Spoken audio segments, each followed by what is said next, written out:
আমাকে কি আপনাদের মনে আছে নাকি আপনারা ভুলে গেছেন? হ্যালো এভরিওয়ান, আসসালামু আলাইকুম। Welcome back to my channel home organizing by me. যে যেখানেই আছেন আশা করছি সুস্থ আছেন এবং পরিবারের সবার সাথে নিরাপদে আছেন। আলহামদুলিল্লাহ, আল্লাহ তাআলার অশেষ রহমতে আমি এবং আমার পরিবারের সবাই বেশ ভালো আছি।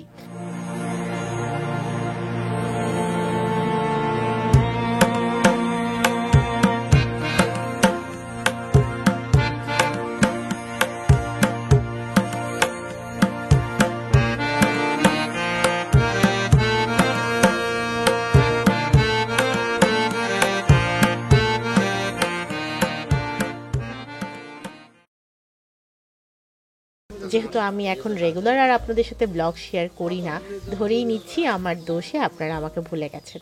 যদি ভুলে গিয়ে থাকেন তাহলে কি আর বলবো, আর যদি মনে থাকে আমার ব্লগটা দেখে থাকেন তাহলে অবশ্যই আমাকে কমেন্ট করবেন, যেন একটু ভালো লাগা কাজ করে আমাকে কেউ কেউ এখনো মনে রেখেছেন। যাই হোক, আজকে একটা ব্লগ শেয়ার করছি, যদিও এই ব্লগটা ছিল 2024 ডিসেম্বরের।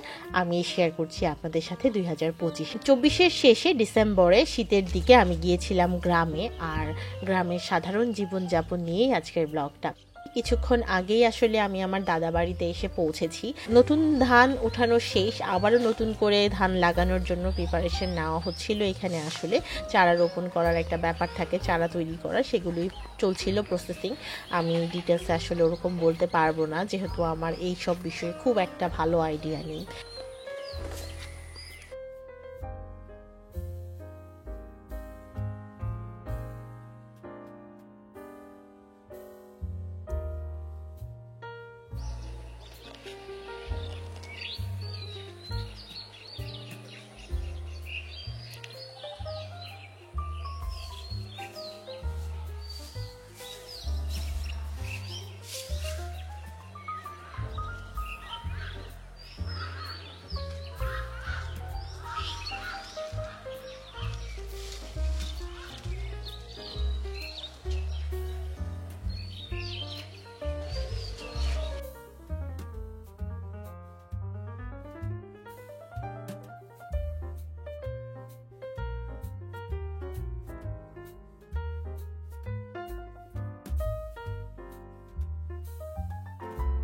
যেহেতু অনেকদিন পর গ্রামে এসেছি, তার জন্য হচ্ছে আমি চারপাশটা বেশ ভালো করে একটু ঘুরে দেখছিলাম। আমার দাদা বাড়ি সবার সাথে গল্প গুজব করতে করতে অনেকটা সময় পার হয়ে গেছে। আর এখন যে অংশটুকু দেখছেন এটা ছিল রাতের বেলায়। রাতে রান্নার প্রিপারেশন চলছে একদিকে, এদিকে হচ্ছে অনেক দিন পর মাটির চুলায় রান্না করার যে একটা লোভ, সেটা আমি সামলাতে পারছিলাম না। আমার কাছে মনে হচ্ছিল যে আমিও একটু রান্না করতে বসে যাই। তার জন্য যা রান্না হচ্ছিল সেই প্রিপারেশন তো সব রেডিই ছিল, আমি জাস্ট বসে বসে মাটির চুলায় একটু রান্না করেছি। আমি কিন্তু বেশ এনজয় করেছি, যে কটা দিন আমি গ্রামে ছিলাম আমার খুব ভালো লেগেছে মাটির চুলায় রান্না বান্না করা, সকালবেলায় ঘুম থেকে উঠে একটা ফ্রেশ একটা ইয়ার নিতে পারা, কোনো রকম তাড়াহুড়া নেই, কোনো কিছু নেই, রিল্যাক্সে একটা সময় কাটানো বেশ ভালো লেগেছে। যেহেতু আগামীকাল সকালবেলায় হচ্ছে বাড়িতে আরো কিছু গেস্ট আসবে, এদিকে আমাদের ভাবি হচ্ছে আগামীকাল দুপুরে রান্নার কিছু প্রিপারেশন নিয়ে রাখছিল। আরেকটা ব্যাপার হচ্ছে মাটির চুলার রান্না না খুব মজা হয়।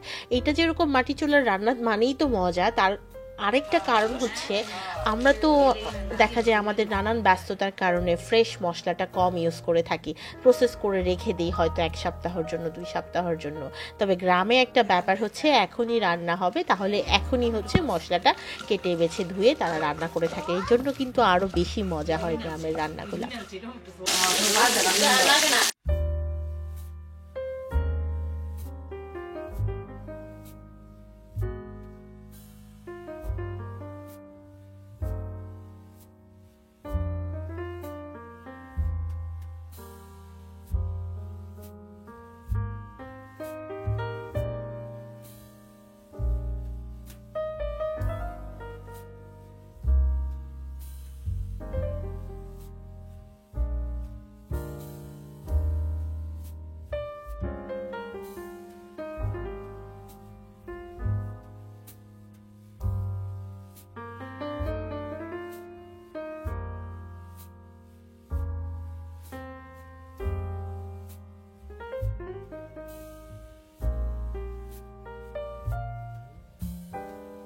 এখানে হচ্ছে মেরা পিঠা বানানো হচ্ছিল। আমাদের এইদিকে তো এটাকে মেরা পিঠা বলে। ছোটবেলায় না মেরা পিঠা বানানোর সময় মার পাশে বসে বসে হাঁড়ি পাতিল বা বিভিন্ন শেপের পশু পাখি বানানোর চেষ্টা করতাম, পারি আর না পারি, এটা বেশ ভালো লাগতো। এরপর রাতের বেলায় আর ব্লগটা কন্টিনিউ করা হয়নি। আমি আসলে খুব বেশি ব্লগ করিনি। ইদানিং দেখা যায় কি কোথাও গেলে ব্লগ থেকে হচ্ছে আমি ওই সময়টা এনজয় করার চেষ্টা করি, এজন্য দেখা যায় অনেক জায়গায় আসলে প্রপার ব্লগ করা হয় না।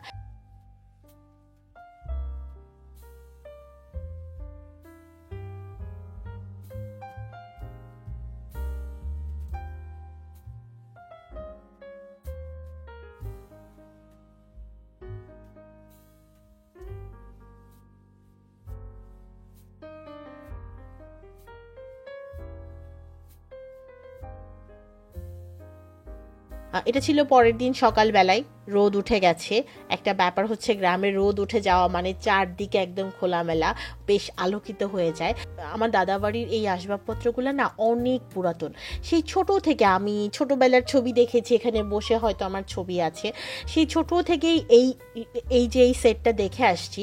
তবে দেখতে না খারাপ লাগে না, মনে হয় না যে পুরাতন হয়ে গেছে, চেঞ্জ করি। আমার কাছে মনে হয় যে এই পুরাতন আসবাবপত্রের মধ্যে অন্যরকম একটা ব্যাপার আছে এবং এটার মধ্যে অনেক মেমোরি জড়িত আছে। এটাতে আমার দাদির সাথে বসে ছবি আছে বা আমার দাদির বসা ছবি আছে, মানে এটাতে অন্যরকম একটা মেমোরি বা অন্যরকম একটা ঐতিহ্য বহন করে। তার জন্য কখনোই মনে হয় না যে এই সেটটাকে চেঞ্জ করি। চাইলেই কিন্তু চেঞ্জ করা যায়, কিন্তু মনে হয় না যে চেঞ্জ করে নতুন একটা সেট আপ দেই। রাতে যে পিঠাপুলিগুলো বানিয়ে রাখা হয়েছিল সেইটাই এখন হচ্ছে সকালবেলায় নাস্তার জন্য রেডি করা হচ্ছে। আমাদের এই দিকে ময়মনসিংহের মানুষজন মেরা পিঠাকে এইভাবে কেটে ভেজে তারপর বেগুন ভর্তা বা মরিচ ভর্তা বা শুটকি ভর্তা এই টাইপের ভর্তা দিয়ে খেতে বেশ পছন্দ করে। এইদিকে তো পিঠার একটা প্রিপারেশন হচ্ছিল, আরেকদিকে আমার জেঠি হচ্ছে ভাপা পিঠা বানানোর প্রিপারেশন নিচ্ছিল। আমাদের দাদাবাড়িতে কিন্তু এখনও ঢেঁকি আছে, এই ব্যাপারটাও আমার বেশ ভালো লাগে। আমার জেঠিরা কিন্তু এখনও ঢেঁকিতে চাল গুঁড়া করে তারপরেই পিঠা বানানোর প্রিপারেশন নেন।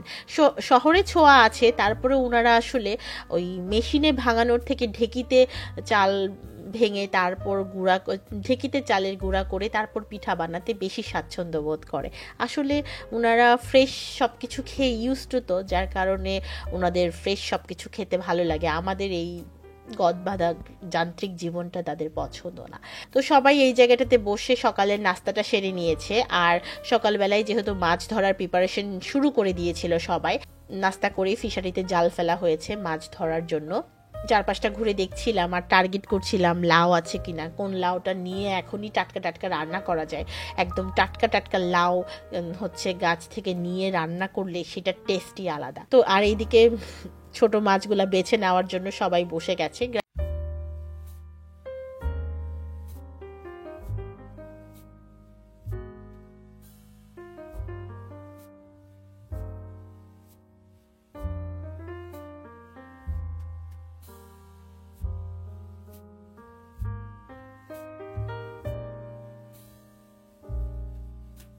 তো ওইদিকে সবাই তো মাছ ধরাতে ব্যস্ত, সেই সাথে হচ্ছে আরও অনেক লোকজন ছিল, যার কারণে আম্মু বলল যে আমি যেন দুপুরের রান্নার প্রিপারেশনটা নিয়ে নিই।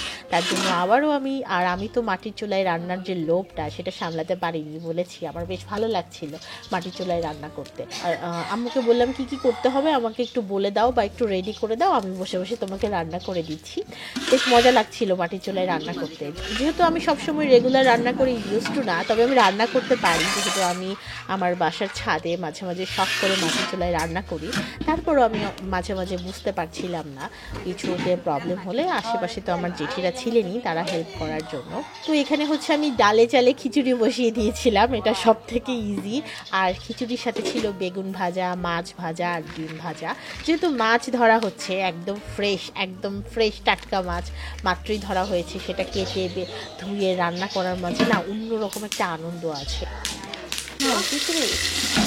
দিনের অনেকটা সময় না সবার মাছ ধরা, মাছ খেতে গেছে, সেগুলোকে রেডি করে প্রসেস করে রাখা, আবার আমরা যেহেতু ঢাকায় নিয়ে আসবো সেইভাবে রেডি করে রাখা করতে করতে অনেকটা সময় চলে গেছে। এটা ছিল রাতের দিকে।